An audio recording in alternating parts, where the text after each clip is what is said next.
Welcome to Naskar academy YouTube channel. Netaji Subhas open ইউনিভার্সিটির আন্ডারে এই 2024 সালে 26শে ডিসেম্বর যারা ইউজি থার্ড ইয়ার ইতিহাস অনার্সে পরীক্ষা দিতে চলেছেন, তো আজকের আপনাদের সিসিএইচআই 12 অর্থাৎ সিসিএইচআই 12 পেপারের বেশ কিছু অত্যন্ত গুরুত্বপূর্ণ প্রশ্ন এবং তার ব্যাকগ্রাউন্ড অতি সংক্ষিপ্ত উত্তর আলোচনা করব, যাতে মিনিমাম বা নমিনাল পরীক্ষার খাতাতে আপনারা লিখে আসতে পারেন। এছাড়া পরীক্ষার হলে উত্তর ধরতে আপনাদের সুবিধা হয়। তো দেখুন, আপনাদের প্রথম যে অত্যন্ত মোস্ট ইম্পর্ট্যান্ট একটি প্রশ্ন, সেটা হচ্ছে মুঘল সাম্রাজ্যের পতনের পিছনে কোন কোন মূল বিষয়গুলি দায়ী ছিল, বা প্রশ্নটা এমনওভাবে আসতে পারে মুঘল সাম্রাজ্যের পতনের পিছনে কোন কোন কারণগুলি দায়ী ছিল। তো আপনারা প্রত্যেকেই তো জানেন যে কোনো সাম্রাজ্য শুরু হয় শূন্য দিয়ে, একটা সময়ে সাম্রাজ্য চূড়ান্ত ব্যাপ্তি ঘটে বা সাম্রাজ্যের ব্যাপক সম্প্রসারণ ঘটে, আবার ওই ব্যাপিত বা প্রসারিত সাম্রাজ্যটি শূন্যে এসে বিলীন হয়ে যায়। অর্থাৎ যে কোনো সাম্রাজ্য শূন্য দিয়ে শুরু হয়, তার চরম পরিণতি শূন্য দিয়ে পরিসমাপ্ত হয়। এক্ষেত্রে মোগল সাম্রাজ্য কিন্তু কোনোভাবেই ব্যতিক্রম নয়। এই সাম্রাজ্যও কিন্তু একটা সময়ে পতনের সম্মুখীন হতে হয়েছিল, যেটা কখনো কেউ বিশ্বাস করে উঠতে পারেনি। তো এই মোগল সাম্রাজ্যের পতনের পশ্চাতে যে কারণগুলি দায়ী ছিল, তার মধ্যে উল্লেখযোগ্য ছিল সুযোগ্য উত্তরাধিকারীর অভাব। অর্থাৎ এই যে মোগল সাম্রাজ্যের প্রতিষ্ঠাতা বাবর অনন্য সাধারণ সামরিক প্রতিভা বাহুবলের জোরে যেভাবে মোগল সাম্রাজ্যের ভিত্তি স্থাপন করেছিলেন, এরপরে বাবর, হুমায়ুন, আকবর, জাহাঙ্গীর, শাহজাহান, ঔরঙ্গজেব পর্যন্ত এই যে পরপর রাজাগুলোরা বা মোগল সম্রাটরা তারা মোগল সিংহাসনে আরোহণ করেছিলেন অনন্য সাধারণ সামরিক প্রতিভা এবং বাহুবলের জোরে মোগল সাম্রাজ্যকে একটা শক্ত ভিতের ওপর প্রতিষ্ঠিত করতে পেরেছিলেন। কিন্তু এই ঔরঙ্গজেবের পতন অর্থাৎ 1707 খ্রিস্টাব্দে ঔরঙ্গজেবের মৃত্যুর পর পরবর্তী যে সকল উত্তরাধিকারীরা মোগল সিংহাসনে প্রতিষ্ঠিত হয়েছিলেন, তারা যথেষ্ট দুর্বল এবং অযোগ্য ছিলেন, এবং এই অযোগ্যতা পরবর্তীকালে মোগল সাম্রাজ্যের পতনের পথকে প্রশস্ত করেছিল। এরপরের যে গুরুত্বপূর্ণ পয়েন্ট, উত্তরাধিকারী নির্বাচনে সুনির্দিষ্ট আইনের অভাব। তো মোগল সাম্রাজ্যে অর্থাৎ মোগল শাসকেরা কার পরে কে সিংহাসনে আরোহণ করবেন, কোনো পিতার কোন সন্তান সিংহাসনে আরোহণ করবেন, এরকম কিন্তু সুনির্দিষ্ট নিয়ম কিন্তু ছিল না। ফলে যে কারণে দেখা যায় যে মোগল সাম্রাজ্যের এক শাসক তিনি হয়তো বার্ধক্য বা বয়স্কজনিত কারণে তিনি দুর্বল হয়ে পড়েছেন, তার সেই শারীরিক অসুস্থতার সুযোগ নিয়ে তার একাধিক সন্তানের মধ্যে লড়াই লেগে যেত, সাম্রাজ্যিক সংঘর্ষ লাগতো, তাদের মধ্যে পারস্পরিক দ্বন্দ্ব এবং রক্তাক্ষয়ী সংগ্রাম দেখা দিত। এই সংগ্রামের মধ্য দিয়ে যে বিজয়ী হতো সে আগামী দিনে ভবিষ্যতের মোগল সাম্রাজ্যের অধীশ্বর হতেন। ঠিক এইরকমই দেখা গিয়েছিল যে শাহজাহানের মৃত্যুর পর এইরকমই একটি পরিস্থিতি তৈরি হয়েছিল, দারা, সুজা, মুরা ও ঔরঙ্গজেবের মধ্যে ভ্রাতৃত্বের দ্বন্দ্ব বা ভ্রাতৃত্বের লড়াই। এই উত্তরাধিকারী নির্বাচনের সুনির্দিষ্ট আইন মোগল শাসকদের না থাকার কারণে মোগল সাম্রাজ্য বারে বারে কিন্তু বিপদের সম্মুখীন হয়েছিল, এবং মোগল সাম্রাজ্যের এই যে ভ্রাতৃদ্বন্দ্ব তার নগ্ন রূপটাকে কিন্তু প্রকাশিত হয়ে পড়েছিল। এরপরের যে মূল বিষয়টা হচ্ছে সাম্রাজ্যের বিশালতা। একটা সাম্রাজ্য যখন বিশাল বড়তে পরিণত হয়, তখন সেই সাম্রাজ্যের প্রান্তীয় অঞ্চলে বিভিন্ন ধরনের অরাজনৈতিক এবং বিশৃঙ্খলা বা বিদ্রোহের মতো ঘটনা ঘটে। বিশেষ করে মোগল সাম্রাজ্যের এই যোগাযোগ ব্যবস্থার অপ্রতুলতার কারণে সাম্রাজ্যের প্রান্তীয় অঞ্চলে যখন কোনো বিদ্রোহ হতো, সেই বিদ্রোহগুলোকে দমন করা মোগল শাসকদের পক্ষে কষ্টকর ছিল, এবং বহু ক্ষেত্রে দেখা গেছে যে মোগল সাম্রাজ্যের প্রাদেশিক অঞ্চলগুলিতে প্রাদেশিক শাসনকর্তারা অপ্রতিহত হয়ে মোগল সাম্রাজ্যের নাগপাশ ছিন্ন করে তারা কার্যত স্বাধীনতা ঘোষণা করেছিল এবং খণ্ডীভূত স্বাধীন রাষ্ট্রের জন্ম দিয়েছিল। তো এগুলো তো ছিলই। এরপরে আমরা দেখতে পাই যে অভিজাতদের মধ্যে ক্ষমতা লোভের লড়াই। তো মোগল সাম্রাজ্য যখন পতনের দিকে এগিয়ে গেছিল, দুর্বল উত্তরাধিকারীরা যখন মোগল সাম্রাজ্যের অধীশ্বর ছিলেন, এই সময়ে আমির, ওমরাহ, অভিজাত, উলেমার মতো সম্প্রদায়গুলো তারা কিন্তু মোগল কেন্দ্রীয় শক্তিকে কুক্ষিগত করার জন্য তারা কিন্তু দরবারে নিজেদের মধ্যে লড়াই চালিয়েছিল, এবং এই দরবারি অভিজাতদের যে পারস্পরিক লড়াই সেটা কিন্তু মোগল কেন্দ্রীয় শক্তিকে নগ্নতার যে প্রকাশ সেটাকে প্রকটমান করে তুলেছিল। তো এই বিষয়গুলো ছিল।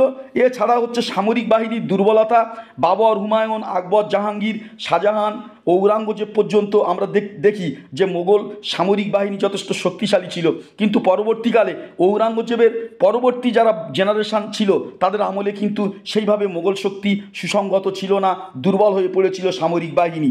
তো এই বিষয়গুলো আলোচনা করতে হবে। মোগল সাম্রাজ্যের অর্থনৈতিক সংকট, সেই বিষয়টা আলোচনা করতে হবে। মোগল সম্রাটরা একাধিক ব্যয়বহুল যুদ্ধে জড়িয়ে পড়েছিলেন। এছাড়াও শাহজাহানের মতো সম্রাটরা তারা স্থাপত্য শিল্পকে গুরুত্ব দিতে গিয়ে অর্থনৈতিক কোষাগার শূন্য করে ফেলেছিলেন, এবং ঔরঙ্গজেবের মতো শাসকগণ তারা মারাঠা শক্তিকে দুর্বল করতে গিয়ে এবং দাক্ষিণাত্য নীতিকে গ্রহণ করতে গিয়ে এবং দাক্ষিণাত্যে শিয়া সম্প্রদায়ভুক্ত প্রাদেশিক শাসনকর্তাদেরকে জব্দ করার জন্য যেভাবে তিনি দাক্ষিণাত্যে অর্থ বিনিয়োগ করেছিলেন, তার ফলে মোগল কোষাগার একেবারে শূন্য হয়ে যায়। তো এই বিষয়গুলো নিয়ে আলোচনা করতে হবে।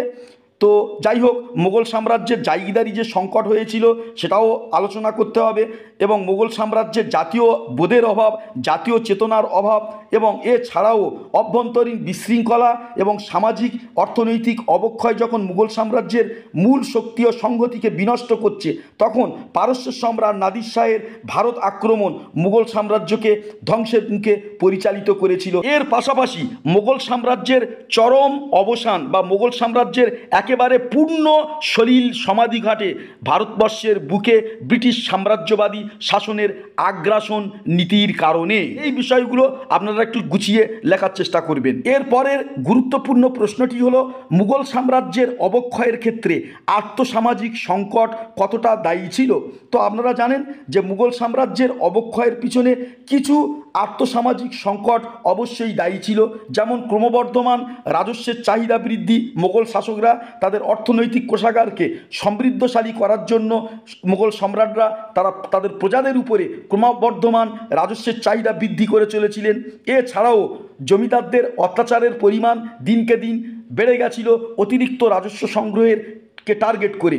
এছাড়া বাণিজ্য নিয়ন্ত্রণের অভাব, কৃষি উৎপাদনশীলতার অবনতি, এছাড়াও দুর্ভিক্ষ বা মহামারীর মতো বিভিন্ন ঘটনা, এছাড়া মোগল যুগে যে ঐতিহ্যবাহী যে শিল্পগুলি ছিল সেই শিল্পের আকস্মিক পতন, এছাড়াও রয়েছে সামাজিক বৈষম্যের মতো গুরুত্বপূর্ণ ঘটনা। এগুলো কিন্তু সুন্দরভাবে আপনাদেরকে আলোচনা করতে হবে। এরপর গুরুত্বপূর্ণ প্রশ্ন, অষ্টাদশ শতাব্দীর ভারতবর্ষের সামাজিক পরিস্থিতি কী রূপ ছিল? তো মোটামুটি আগের যে প্রশ্নটা বললাম সেই প্রশ্নের উত্তরের অনুরূপ উত্তর এখানে আলোচনা করতে হবে আপনাদেরকে। পরের গুরুত্বপূর্ণ প্রশ্ন যে 1793 খ্রিস্টাব্দে চিরস্থায়ী বন্দোবস্ত বাংলার অর্থনীতিতে কিভাবে প্রভাব ফেলেছিল, বা এটা ঘুরিয়ে আসতে পারে যে চিরস্থায়ী বন্দোবস্তের সুপ্রভাব কুপ্রভাবগুলি আলোচনা করুন। এটাও ঘুরিয়ে আসতে পারে যে চিরস্থায়ী বন্দোবস্ত বলতে আপনি কি বোঝেন, চিরস্থায়ী বন্দোবস্তের স্বরূপ পর্যালোচনা করুন। তো যেভাবেই প্রশ্নটা আসুক না কেন, ঘুরিয়ে ফিরিয়ে উত্তরটা কিন্তু একই হবে।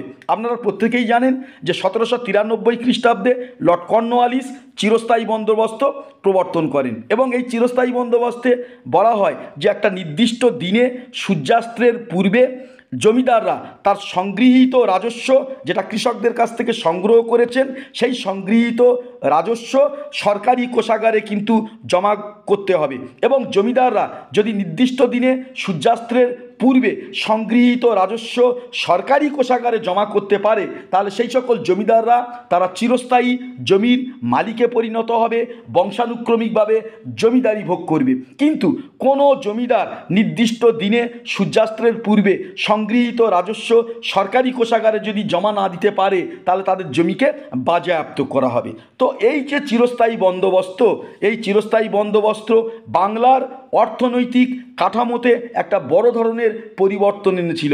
যদি আমরা জমিদারদের ক্ষেত্রে দেখি, জমিদাররা কিছু কিছু ক্ষেত্রে লাভবান হয়েছিল, কিছু কিছু ক্ষেত্রে তারা ক্ষতির শিকার হয়েছিল। কৃষকরা তারা কিছু কিছু ক্ষেত্রে অর্থনৈতিকভাবে লাভবান হয়েছিল, কিছু কিছু ক্ষেত্রে অর্থনৈতিক দিক দিয়ে ক্ষতিগ্রস্ততে পরিণত হয়েছিল। ইংরেজদের ক্ষেত্রে অনুরূপ, ইংরেজরা অর্থনৈতিক দিক দিয়ে কিছু কিছু ক্ষেত্রে লাভবান হয়েছিল, ম্যাক্সিমাম ক্ষেত্রে ক্ষতির শিকার হয়েছিল।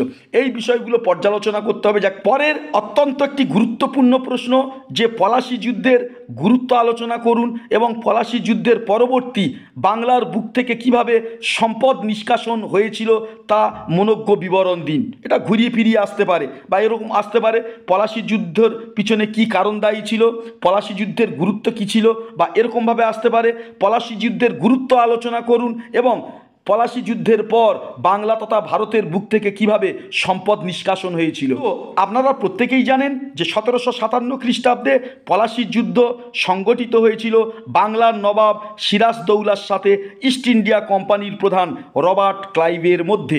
তো প্রথম কথা হচ্ছে, সিরাজদৌলা যখন সিংহাসনে আরোহণ করেছিলেন, সিরাজদৌলার পরিবারের অন্যান্য ব্যক্তিদের সেটা মনোপুত ছিল না, ফলে পারিবারিক ষড়যন্ত্র তো ছিলই।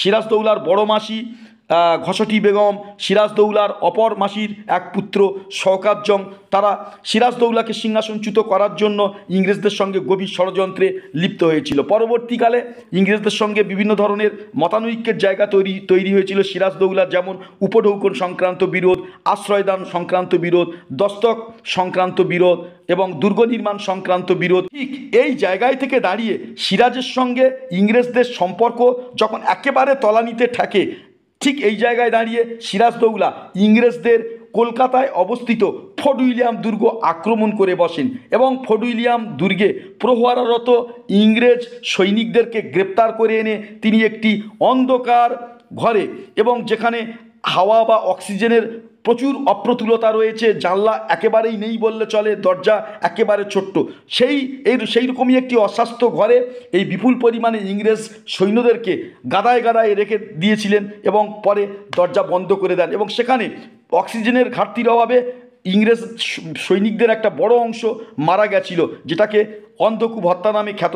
যদিও হলওয়েল সাহেব এটা রটনা করেছিলেন বলে এখন বর্তমান ঐতিহাসিকেরা মনে করেন। তো যাই হোক, তো এরই পরিপ্রেক্ষিতে পরবর্তী পর্যায়ে আমরা দেখি যে ইংরেজরা আবার পুনরায় কলকাতাতে চলে আসে এবং সিরাজদৌলার সৈন্যবাহিনীর অভাবে সেখানে কিন্তু আবার ইংরেজরা পুনরায় তার রাজনৈতিক কর্তৃত্ব প্রতিষ্ঠা করে এবং ফোর্ট উইলিয়াম দুর্গ তারা পুনরায় দখল করে নেয়। এরপর সিরাজদৌলার সঙ্গে ইংরেজদের সম্পর্ক তলানিতে থাকে এবং একটা সময়ে পলাশীর প্রান্তরে 1757 খ্রিস্টাব্দে ইস্ট ইন্ডিয়া কোম্পানির সঙ্গে সিরাজদৌলার যুদ্ধ সংগঠিত হয় এবং অবশ্যই এই যুদ্ধের ফলাফল প্রত্যেকেরই জানা আছে।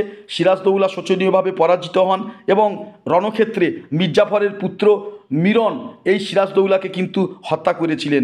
এবং পরবর্তীকালে আমরা দেখি যে সিরাজদৌলার পতনের সঙ্গে সঙ্গে বাংলার স্বাধীনতার সূর্য অস্তমিত হয় এবং আস্তে আস্তে ইংরেজরা একে একে দেশীয় রাজ্যগুলোকে জয় করে সমগ্র ভারতবর্ষব্যাপী সর্বভারতীয় ব্রিটিশ সাম্রাজ্যের প্রতিষ্ঠা ঘটায়। তো এই পলাশী যুদ্ধের পর থেকে আমরা দেখতে পাচ্ছি যে ছলে বলে কৌশলে বাংলার অপরিমিত সম্পদ ইংল্যান্ডে চলে যেতে শুরু করে। বিশেষত ইস্ট ইন্ডিয়া কোম্পানির কর্মচারীরা তারা ব্যক্তিগত ব্যবসা করে প্রচুর পরিমাণে মুনাফা অর্জন করেছিল। সেই মুনাফা তারা স্বদেশে বন্ড আকারে তারা বিক্রি করে দিয়েছিল। স্বদেশে বন্ডের টাকা ইংল্যান্ডে নিয়ে গিয়ে সেখানে বন্ডগুলো ভাঙিয়ে তারা কিন্তু লিকুইড মানিতে পরিণত করেছিল। এর পাশাপাশি ইস্ট ইন্ডিয়া কোম্পানির কর্মচারীরা তারা প্রচুর পরিমাণে যে অর্থ উপার্জন করেছিল, সেই উপার্জিত অর্থ তারা হিরে, সোনা, জহরত ইত্যাদি ক্রয় করে স্বদেশে নিয়ে গিয়ে সেখানে কিন্তু পাচার করেছিল, বিক্রি করেছিল। এর পাশাপাশি দেখা যায় যে ফ্রি মার্চেন্ট, এই ফ্রি মার্চেন্টরা তাদের কাজ ছিল হচ্ছে মানি ট্রানজ্যাকশান করা, অর্থাৎ ইন্ডিয়ান মানিকে ফরেন মানি অর্থাৎ ইংল্যান্ডের মানিতে কনভার্ট করা। তো এই সকল এই যে এজেন্সি, সেই এজেন্সির মাধ্যমে কিন্তু এই ইস্ট ইন্ডিয়া কোম্পানির কর্মচারীরা তারা ভারতীয় টাকাকে ইংল্যান্ডের টাকাতে পরিণত করেছিল, ইংল্যান্ডে ভারতীয় টাকাকে পাঠিয়ে। তো এই বিষয়গুলো অবশ্যই ছিল। এছাড়াও একটা সময় দেখি যে ইস্ট ইন্ডিয়া কোম্পানি তারা তাদের স্বদেশ থেকে অর্থাৎ ইংল্যান্ড থেকে টাকা এনে বাংলা ও ভারতের বুকে বাণিজ্য করত। কিন্তু পলাশী যুদ্ধের পর রাজনৈতিক পালাবদলের মাধ্যমে ইংরেজরা যখন বাংলা তথা ভারতবর্ষের বুকে তাদের রাজনৈতিক কর্তৃত্ব, অর্থনৈতিক আধিপত্য প্রতিষ্ঠিত করলো, ঠিক এই জায়গায় থেকে দাঁড়িয়ে তারা পরবর্তীকালে আর কিন্তু স্বদেশ থেকে অর্থ আনলো না। তারা বাংলার ভূমি রাজস্ব, বাংলার সংগৃহীত অর্থ সেটাকে কাজে লাগিয়ে বাংলা তথা ভারতের বুকে বাণিজ্য করলো। ফলে এবং এই বাণিজ্যের ফলে যে উদ্বৃত্ত অর্থ, সেই অর্থ তারা স্বদেশে প্রেরণ করলো, যার প্রতিদানে ভারতবর্ষ কিছু পেল না। এই প্রতিদানহীন চালানকে দাদাভাই নৌরোজি ড্রেইন অফ ওয়েলথ বা সম্পদের অপহার বা সম্পদের বহির্গমন হিসাবে আখ্যায়িত করেছেন। এটা আপনারা একটু গুছিয়ে লিখবেন। আর আপনাদেরকে বলে রাখি যে একটা ভিডিওতে পুরো সাজেশানের প্রত্যেকটা প্রশ্নের ব্যাকগ্রাউন্ড উত্তর নিয়ে আলোচনা করা অত্যন্ত টাফ ব্যাপার। পরবর্তী যে প্রশ্নগুলি গুরুত্বপূর্ণ তার এগেনস্টে যে অতি সংক্ষিপ্ত উত্তর যদি আলোচনা করার দরকার হয়, তাহলে অবশ্যই করে আপনারা কমেন্ট করে জানাবেন। আমি পুরো সাজেশানের প্রত্যেকটি প্রশ্ন তার ব্যাকগ্রাউন্ড অতি সংক্ষিপ্ত উত্তর নিয়ে আলোচনায় আসছি পরবর্তী ভিডিওতে। তার আগে বলে রাখি, চ্যানেলে নতুন হলে অবশ্যই করে আমাদের চ্যানেলটি সাবস্ক্রাইব করে রাখবে।